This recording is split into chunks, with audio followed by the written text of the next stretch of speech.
இருக்கிற பட்டு சேரீ எல்லாம் காட்டன் சேரீ எந்த சேரீனாலும் ஓகே. ஒரு சேரீ எடுத்துக்கோங்க. நான் வந்து பட்டு சேரீ எடுத்திருக்கேன். அகலம் வந்து 15 எடுத்திருக்கேன். நீளம் வந்து 55 எடுத்திருக்கேன்.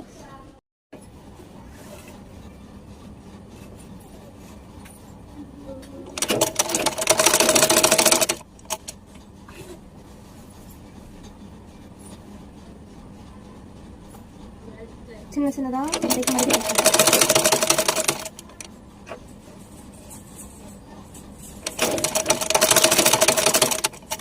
இப்படி தான் எண்டு வரைக்கும் தைக்க போகிறீங்க. எண்டு வர சொன்ன மாதிரி அடித்தாச்சு. இப்போ வந்து மேலே இன்னொரு அடி போட்டுக்கோங்க. அப்போ தான் ஸ்ட்ராங்காக இருக்கும். எனக்கு பார்டர் இருக்கிறதுனால நான் மடித்து தைக்க வேண்டாம். நீங்கள் வந்து சும்மா நார்மலான கிளாத்தில் தைக்கிறீங்க அப்படின்னா நீங்கள் லைட்டாக இதில் மடக்கி தைச்சிக்கோங்க. இப்போ வந்து நம்ம இதை ஜாயின் பண்ண போகிறோம். இது வந்து வெளிப்பக்கம், இது வந்து உள்பக்கம். வெளிப்பக்கத்து மேலே வச்சு தான் நம்ம இப்போ தையல் தைக்க போகிறோம். கொஞ்சோண்டு விட்டுக்கோங்க, ஒரு 1/2 இன்ச் போல் விட்டுக்கோங்க.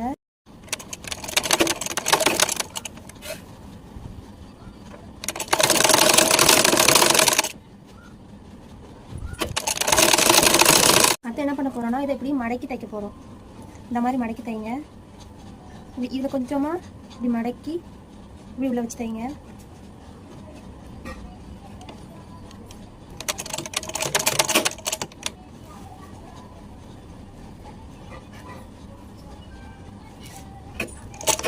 ஓப்பனில் இருக்க ரெண்டையுமே ஜாயின் பண்ணி தைக்க போகிறோம்.